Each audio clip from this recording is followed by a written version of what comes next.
Olá, está no ar o Fatos em Foco, a sua revista eletrônica que leva até você cultura, informação e entretenimento. E te convido agora a acompanhar os principais destaques desta edição. Nas últimas 2 décadas, dobrou o número de pessoas com mais de 60 anos no Brasil. Estima-se que a expectativa de vida para 2070 alcance mais de 80 anos para a população geral.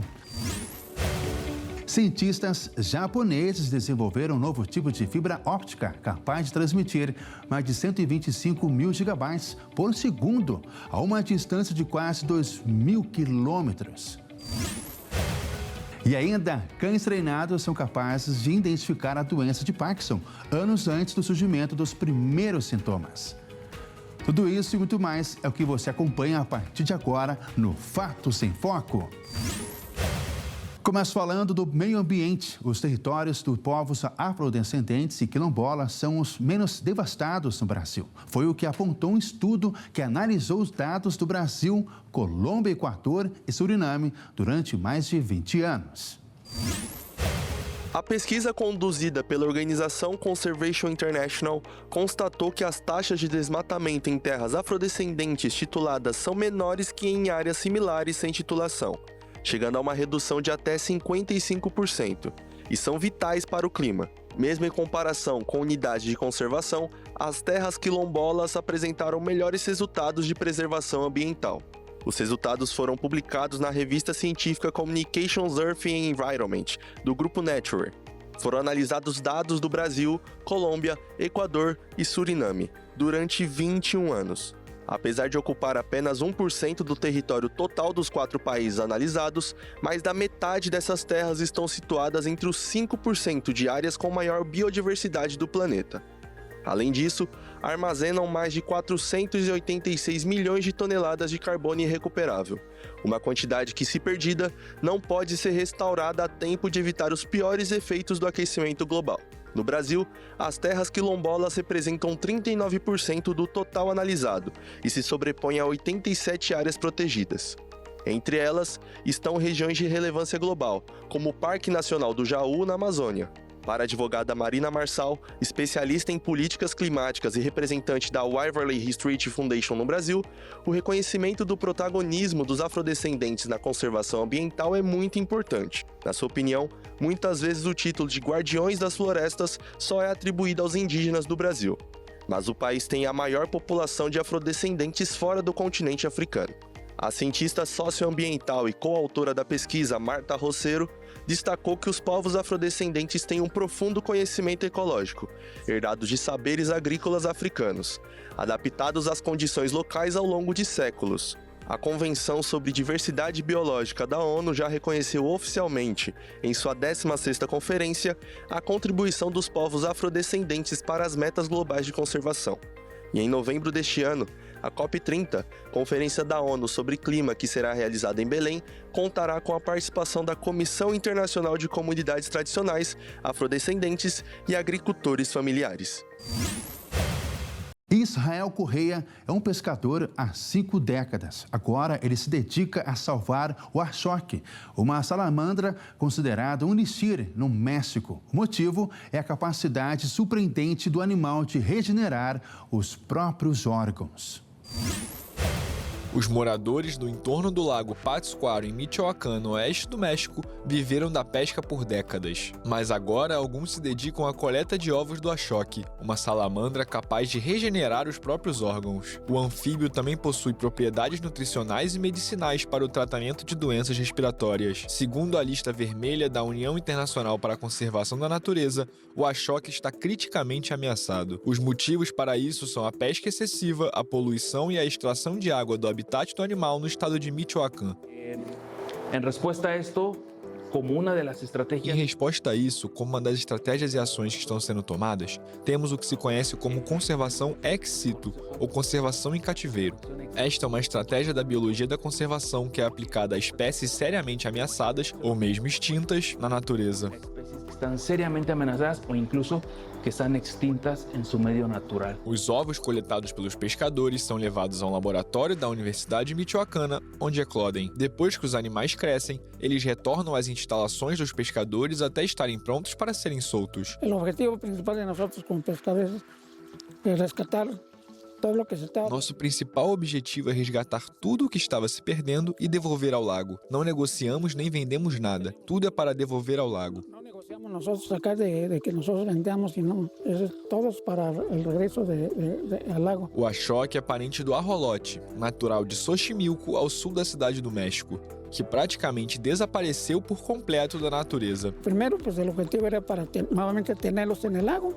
Primeiro, o objetivo era ter os achoques no lago novamente. O segundo objetivo era que nossas novas gerações os conhecessem, porque os pais falavam para as crianças do achoque, mas fisicamente eles não conheciam. O achoque, pero fisicamente não o conheciam. O achoque pertence ao gênero Ambistoma, estudado pela ciência devido à extraordinária capacidade de regenerar membros mutilados e partes de órgãos como cérebro e coração.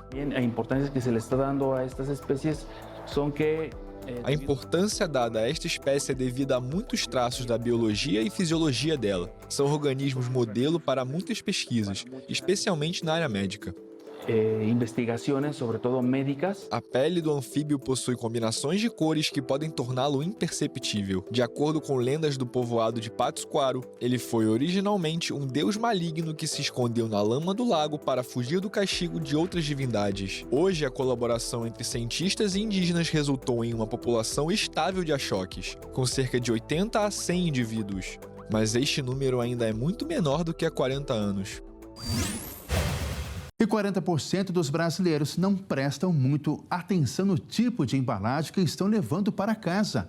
Compram, usam e jogam fora, seja reciclável ou não. Uma pesquisa realizada pelo Sindplast mostrou que 75% dos brasileiros afirmam separar o lixo em casa para reciclagem, mas apenas 22% escolhem sempre pela compra de um produto com embalagem reciclada. Com faturamento de 123 bilhões de reais em 2024, a indústria do plástico produziu 7,4 milhões de toneladas ao ano no Brasil. Entre 30% e 40% desse total se refere ao plástico de vida curta, que compõe em geral as embalagens. Os especialistas opinam que existe um certo preconceito do consumidor ao relacionar um produto reciclado como sendo de menor qualidade. O levantamento deixou explícita certa desconfiança do consumidor em relação ao uso de plástico como melhor opção para embalar alimentos. A pesquisa apontou que a falta de informação é o principal obstáculo para a adoção de práticas sustentáveis, seguida pela falta de opção de coleta seletiva e acesso a locais de descarte e falta de tempo. A ausência de apoio do poder público também entrou na lista dos motivos. Para diminuir o descompasso entre a percepção do impacto ambiental e as escolhas do dia a dia do consumidor, o governo federal prepara um decreto que vai tornar obrigatório o uso de materiais reciclados na fabricação de plásticos. Os casos de artrose mais que dobraram nas mulheres. Um estudo global apontou que a doença que afeta as articulações atinge principalmente quem tem mais de 55 anos. O número de mulheres com artrose após a menopausa mais que dobrou no mundo entre 1990 e 2021. Globalmente, os novos casos da doença, também chamada de osteoartrite, cresceram 133% no período. Ainda mais preocupante é o crescimento das incapacidades associadas à degeneração das articulações. A pesquisa mostra que o número de mulheres que perderam anos de vida saudável em razão da artrose pós-menopausa cresceu 142% nessas 3 décadas. Pesquisadores identificaram que a osteoartrite vem crescendo de forma vertiginosa entre mulheres acima dos 55 anos, com o maior número de casos, principalmente em populações de alta renda. Embora o tema seja relativamente novo nas pesquisas, já há uma relação bem documentada entre o aumento do risco da doença após o climatério. O desgaste causado pela doença pode afetar diversas articulações do corpo. No estudo, a maioria das voluntárias tinham sintomas da doença nos joelhos, sendo essa a articulação mais afetada também nos casos de incapacitação. Outros fatores podem estar relacionados ao aumento de casos, especialmente a obesidade. O aumento vinculado ao sobrepeso foi responsável por 20% do total de anos saudáveis perdidos pelas voluntárias da pesquisa. Dada a associação das dores com a obesidade, uma das melhores formas de prevenção dos quadros incapacitantes da osteoartrite é manter um estilo de vida saudável, com alimentação balanceada e atividade física. Para casos graves, o tratamento pode exigir aplicações de medicamentos diretamente na área afetada ou o uso de próteses para reduzir as dores. De acordo com o IBGE, nas últimas 2 décadas, dobrou o número de pessoas com mais de 60 anos no Brasil. Estima-se que a expectativa de vida para 2070 alcance 83 anos para a população geral, sendo 81 anos para homens e 86 para as mulheres. Uma pesquisa divulgada pelo IBGE mostrou que os números de idosos no Brasil mais que duplicou entre os anos de 2000 e 2023, fazendo com que a população com 60 anos ou mais passasse de 15 milhões para 33 milhões de pessoas. Segundo uma projeção do próprio IBGE, em 2070 o número de idosos pode chegar a 75 milhões de pessoas, representando 37,8% do total da população brasileira. A idade média da população também mostrou uma mudança no chamado padrão etário. A média da idade atual é de 35 anos. Nos anos 2000, a média era de 28 anos. O Instituto estima que a média etária dos brasileiros alcance 48 anos em 2070. Houve também mudanças na expectativa de vida. Os nascidos em 2023 devem viver, em média, 76 anos. Nos anos 2000, era de 71 anos. Essa média é diferente para homens e mulheres. Segundo o IBGE, entre homens foi de 67 anos para 73, entre mulheres de 75 para 79 anos. O Instituto lembra que essa projeção populacional é a primeira a considerar o período de pandemia de Covid-19, que causou queda na expectativa de vida da população de 76 anos em 2019 para 72 anos em 2021. Os dados apontam que os indicadores continuem crescendo como era antes da pandemia. Estima-se que a expectativa de vida para 2070 alcance 83 anos para a população geral, sendo 81 para homens e 86 para mulheres.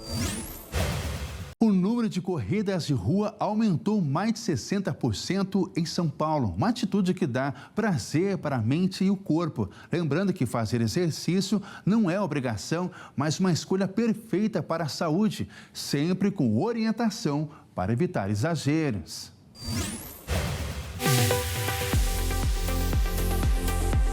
São Paulo é a cidade que não para. Aqui a correria acontece dia e noite. Correr é mesmo um estilo de vida do paulistano, até quando está de folga.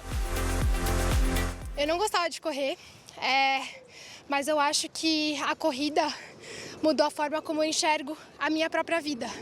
Então, eu me tornei uma pessoa muito mais disciplinada, muito mais corajosa, muito mais determinada. Então, eu acho que eu gosto da corrida porque ela está me tornando uma pessoa que eu nunca imaginei que eu fosse. Eu sou asmático. Primeiro foi para emagrecer e agora viciado, já sou maratonista, enfim.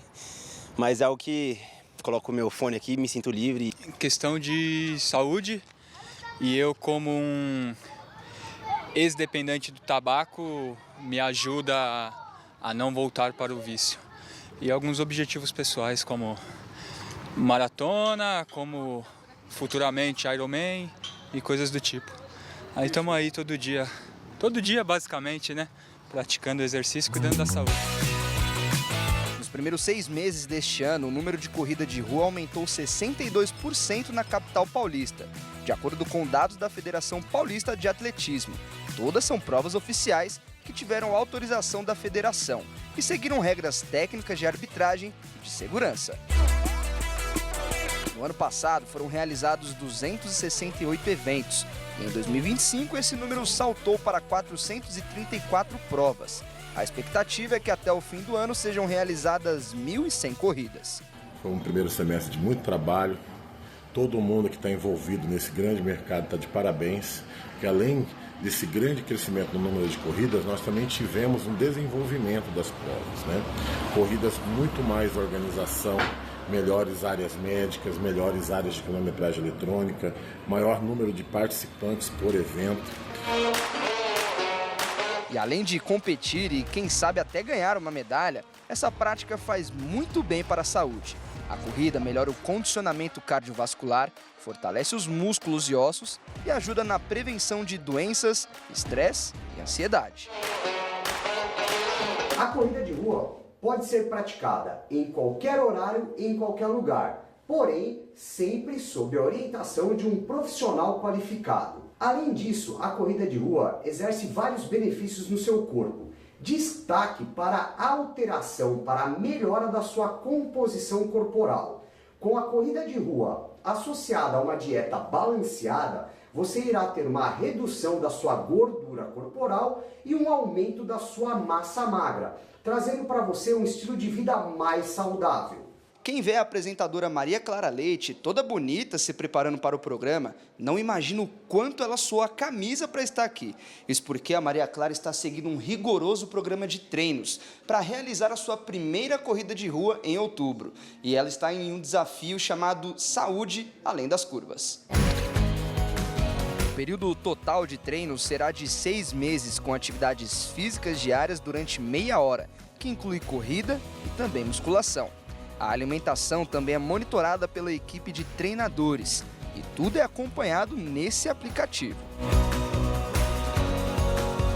Esse pessoal do Além das Curvas me fez o desafio, falou, quero ver. Você aceita entrar nessa? Eu falei, eu até aceito, mas eu estou extremamente sedentária.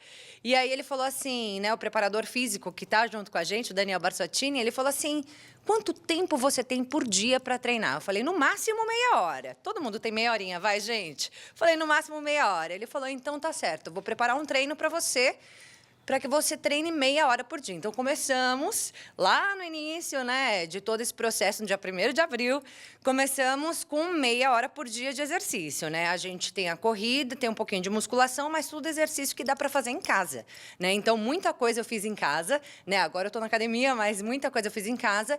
E agora estamos estendendo um pouquinho essa parte da corrida. Estou correndo um pouquinho mais, porque outubro já está aí, nós vamos participar da corrida que tem como causa a prevenção do câncer de mama. Mas é claro, o espírito de competição também é um combustível nessa preparação.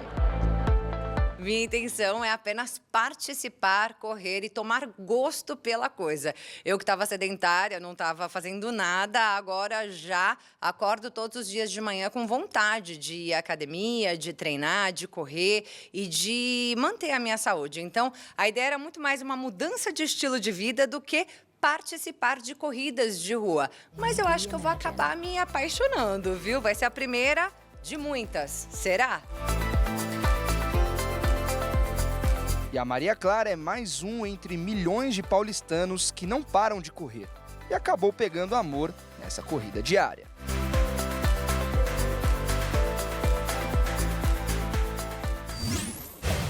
Os periquitos cara suja foram introduzidos na Reserva Natural Serra das Almas, no Planalto da Ibiapaba, entre as cidades de Crautius, no Ceará, e Buriti dos Montes, no Piauí. A espécie é nativa do Ceará e ameaçada de extinção. Um esforço conjunto tenta reverter o declínio populacional da ave. A ação foi coordenada pelo projeto Refaunar a Arvorar, uma iniciativa da ONG Aquasis, Associação Caatinga e o novo Parque Temático Arvorar, do Beach Park, focado em educação e conservação ambiental. Entre as aves reintroduzidas estão 4 filhotes que nasceram no local após os 114 anos de desaparecimento. Eles são resultado da reprodução de um casal que passou por um processo de aclimatação capturação na Reserva Natural Serra das Almas. A fêmea foi recebida pelo Parque Arvorara em setembro de 2024, como fiel depositária, através de uma ação coordenada com o Instituto Brasileiro do Meio Ambiente e dos Recursos Naturais Renováveis. O animal foi considerado o periquito mais ameaçado de extinção no Brasil e só era encontrado em uma localidade, com população de menos de 100 indivíduos na natureza, caminhando para extinção como outras espécies do Nordeste. No caso do Planalto da Ibiapaba, por exemplo, houve um registro de uma ornitóloga alemã em 1910, quando foram coletados 2 indivíduos. Depois disso, o animal não foi mais encontrado. A perpetuação da espécie aconteceu por meio da educação de pessoas em áreas em que ele ainda estava, além da colocação de ninhos artificiais, para que pudessem se reproduzir. O Arvorar, por meio do projeto Refaunar, em parceria com a Associação Caatinga e Aquases, já havia realizado uma ação de reintrodução do periquito casa suja na reserva em dezembro do ano passado. Naquela ocasião, 18 aves aclimatadas foram soltas e outros 3 animais apreendidos pelo IBAMA e encaminhados ao Arvorar foram enviados para o mesmo local, para aclimatação e posterior soltura. Dentre estes, estava a fêmea que deu origem aos primeiros filhotes nascidos na região. Quem mora em Campo Grande, no Mato Grosso do Sul, está encontrando corujas a todo momento nas ruas da cidade. É a buraqueira, uma das várias espécies que habitam o Brasil.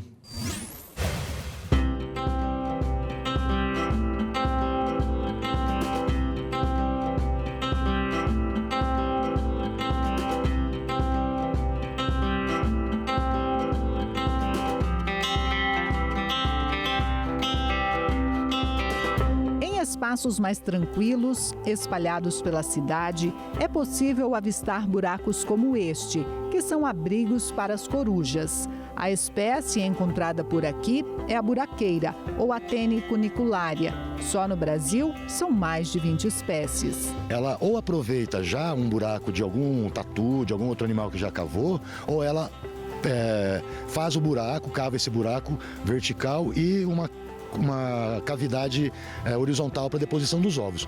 Profundidades variáveis, de 2 metros, já tem registro até de 5 metros de profundidade, ninho de coruja buraqueira, né? Aí tem outras espécies, né, na natureza, por exemplo, a caburé, coruja de olho amarelo, elas nidificam aproveitando cavidades nos troncos de árvore, ou fazendo ninhos bastante discretos.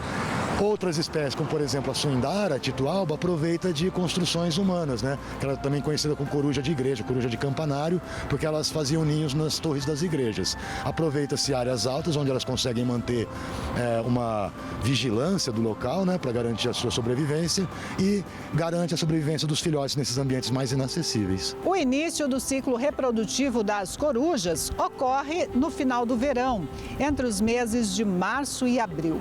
Cerca de 40 dias após a eclosão dos ovos, os filhotes já se alimentam sozinhos fora do ninho, porém com a supervisão dos pais, que emitem sons de alerta em caso de perigo. O macho é um pouquinho, a plumagem dele é um pouquinho mais escura do que a fêmea, mas pode ser confundida por causa do substrato, né, da terra da toca, mas o macho é um pouquinho ligeiramente maior.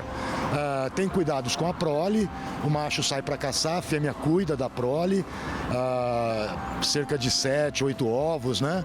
E geralmente tem um sucesso de 3 a 4 filhotes. Elas têm hábitos diurnos e noturnos, mas concentra bastante a sua atividade, né, de forrageamento, né, de saída do ninho, principalmente durante o dia. E na parte do crepúsculo, quando começa a escurecer, ela sai para caçar, para alimentar os filhotes. Por anos, alguns mitos envolvendo as corujas acabaram prejudicando o desenvolvimento das espécies que tanto contribuem para o meio ambiente.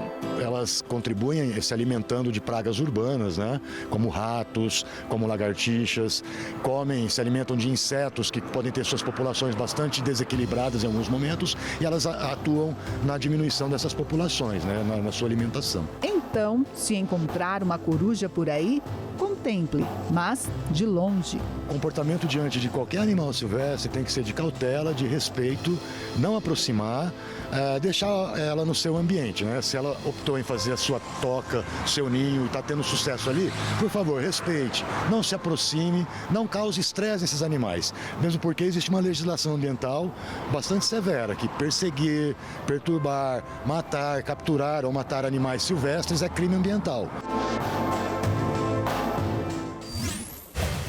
Faltam poucos dias para o Dia dos Pais, uma data também importante para o comércio. Tem gente que vai apostar no presente e outros no tradicional almoço em família. Os lojistas apostam em promoções e novidades para impulsionar as vendas. Nessa loja de roupas masculinas, o movimento cresce no começo de agosto. O empresário investiu em novas coleções e variedades para chamar a atenção de quem quer surpreender o pai. O Dia dos Pais é uma data especial, né? No nosso segmento é a segunda data do ano, né? Depois do Natal. E é uma data que a gente tem uma ótima expectativa, né? Todos os anos. E esse ano não é diferente também. A gente tem se preparado bastante, oferecendo bastante alternativa de produtos e valores, né? Visto que a situação econômica está muito instável, as pessoas querem presentear, mas às vezes precisa achar aquele jeitinho de, uma coisa seja mais acessível para poder presentear, né? Estamos trabalhando com uma margem aí de 5 a 10% em crescimento em relação ao ano passado, né?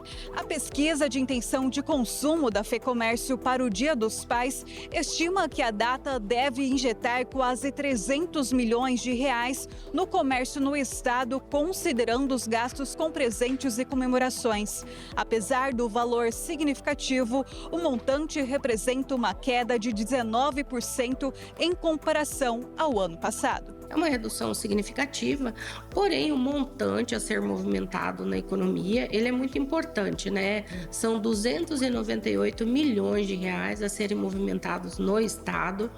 E esse valor, ele inclui o presente do Dia dos Pais e também a comemoração. E nós temos aí mais de 50% dos consumidores dizendo que vão presentear e que também vão comemorar. Isso é muito importante, né, para o comércio local, tendo em vista que movimenta várias atividades econômicas aí, dos centros, né, e também dos bairros, né, dos municípios do Mato Grosso do Sul. O gasto médio por consumidor deve alcançar R$ 377, sendo 194 destinados aos presentes e 182 às comemorações. É um valor significativo, né? E é um valor médio aí de R$ 377 por consumidor, que vai ser injetado na economia, né? Seja com compra de presentes ou com comemoração, que são aquelas pessoas que compram.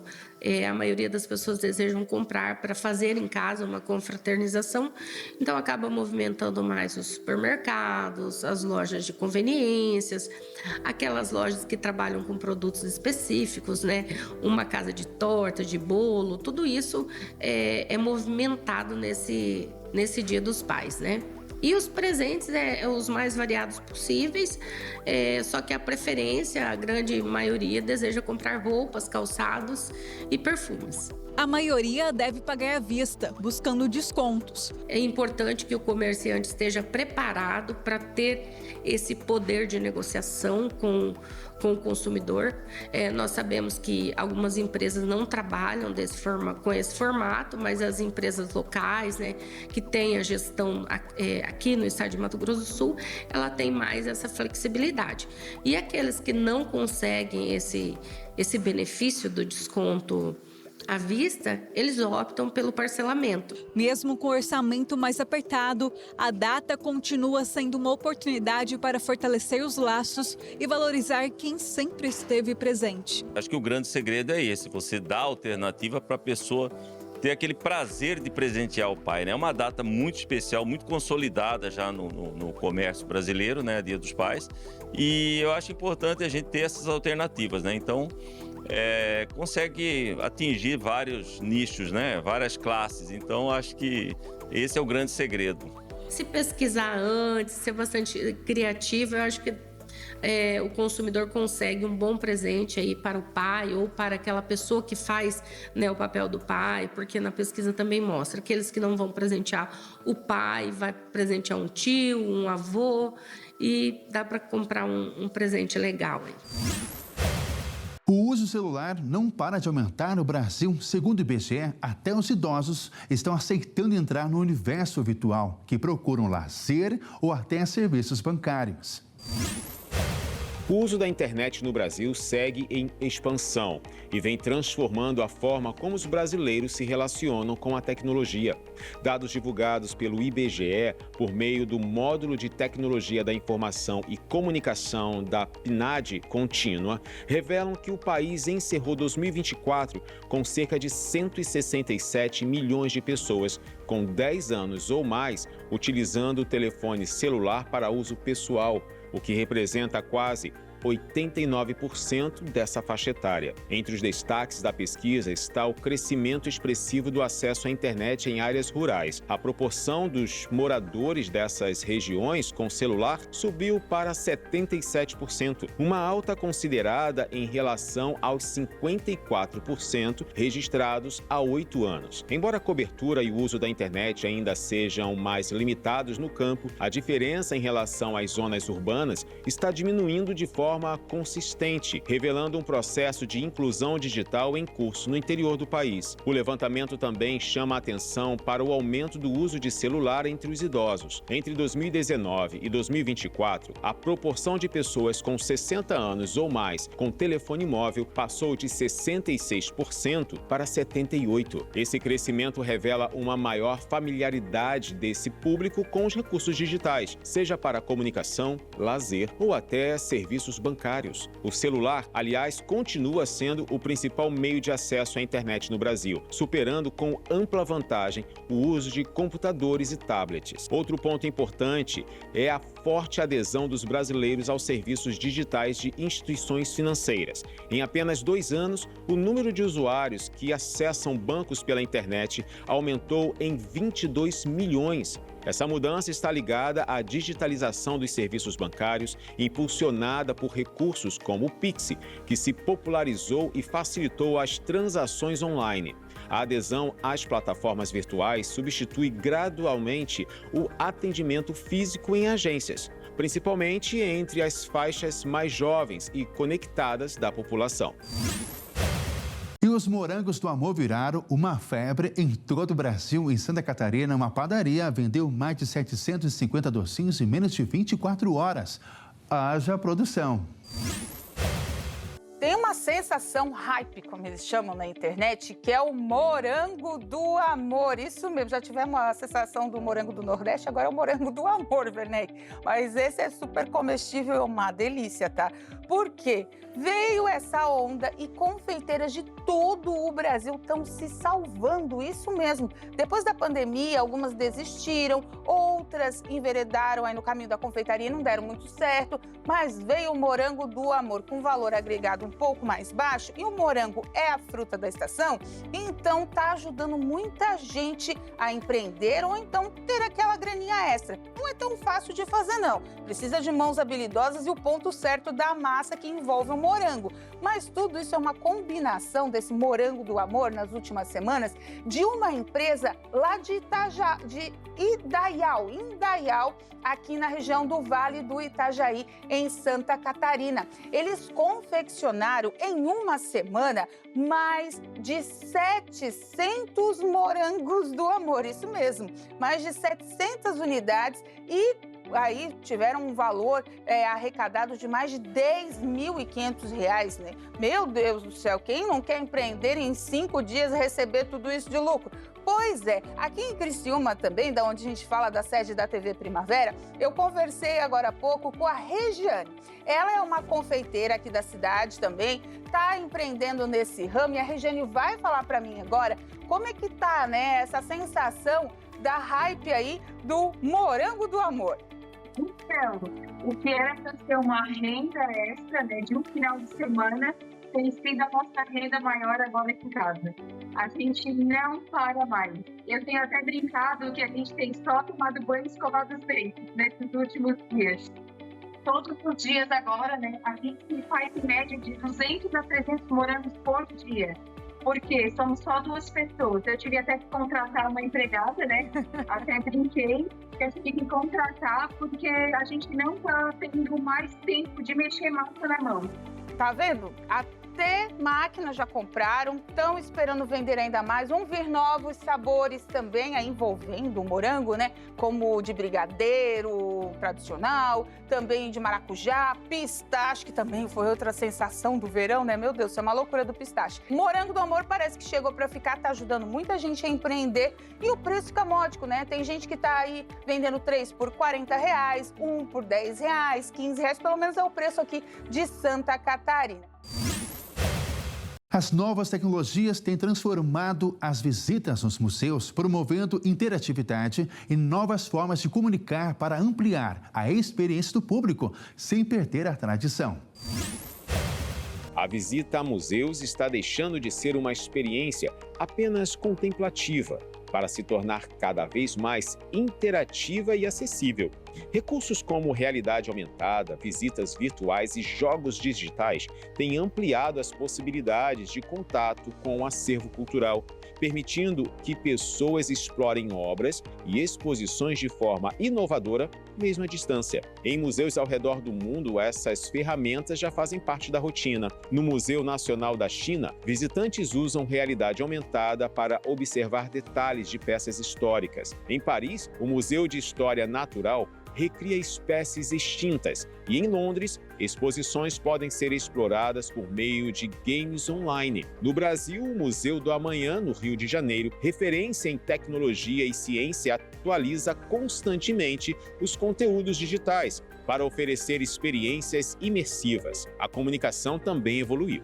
Redes sociais se tornaram canais estratégicos para aproximar museus de novos públicos. O MASP, em São Paulo, é exemplo desse movimento, o segundo líder em número de seguidores entre os museus brasileiros. Usa plataformas digitais para atrair visitantes que antes não tinham contato frequente com a arte e cultura. Com acessibilidade ampliada, experiências imersivas e conteúdos disponíveis online, museus se reinventam para dialogar com as novas gerações, garantindo que o patrimônio cultural seja não apenas preservado, mas vivido de forma conectada.